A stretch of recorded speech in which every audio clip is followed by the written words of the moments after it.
నమస్తే స్టూడెంట్స్, ఇట్లు మీ తమ్మిన రవికుమార్.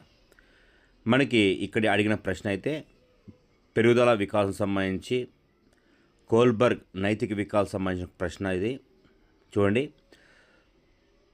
ప్రశ్న. సార్, నన్ను ప్రతి క్లాస్ పాస్ చేస్తున్నావు కాబట్టి నేను మీకు గౌరవిస్తున్నాను అన్నాడు ఒక విద్యార్థి. అయితే ఆ విద్యార్థి కోల్బర్గ్ నైతిక వికాసం ప్రకారం ఏ స్థాయి ఏ దశలో ఉన్నాడని క్వశ్చన్ అడిగారు. అయితే ఇక్కడ కోల్బర్గ్ నైతిక వికాసాల గురించి ఐడియా ఉంటే దీన్ని ఈజెస్ట్గా సమాధానం పెట్టేస్తారు స్టూడెంట్స్. ఓకేనా?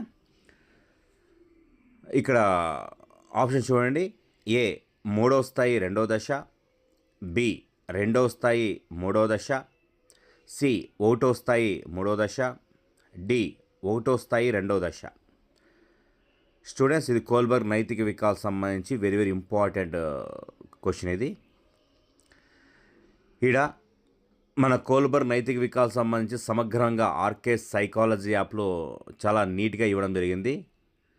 ఒకసారి ఆర్కే సైకాలజీ యాప్ని ఇన్స్టాల్ చేసుకోండి. అందులో ఉన్న ఆ యొక్క కోల్బర్గ్ నైతిక వికాసం చదవండి. చాలా ఎలాబరేట్గా ఉంటుంది. ప్రతి అంశం చాలా క్షుణ్ణంగా ఇవ్వడం జరిగింది ఆ యాప్లో. అందులో ఉన్న పుస్తకాన్ని చదవండి. మీకు మ్యాక్సిమంగా ఈ కోల్బర్గ్ నైతిక వికాసాలు కానీ, తర్వాత మనకి మన హర్లాక్ సంబంధించిన దశలు కానీ, మన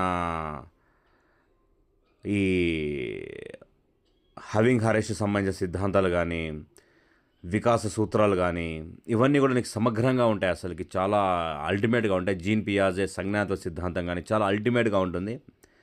ఆర్కే సైకాలజీ యాప్ ఇన్స్టాల్ చేసుకొని చదవండి స్టూడెంట్స్. ఓకేనా? దీనికి సరైన సమాధానం ఒకటో స్థాయి రెండవ దశ. Very very important. జనరల్గా ప్రీవియస్లో అయితే ముందు పూర్వ సాంప్రదాయ స్థాయి, సాంప్రదాయ స్థాయి, ఉత్తర సాంప్రదాయ స్థాయి అడిగేవాళ్ళు.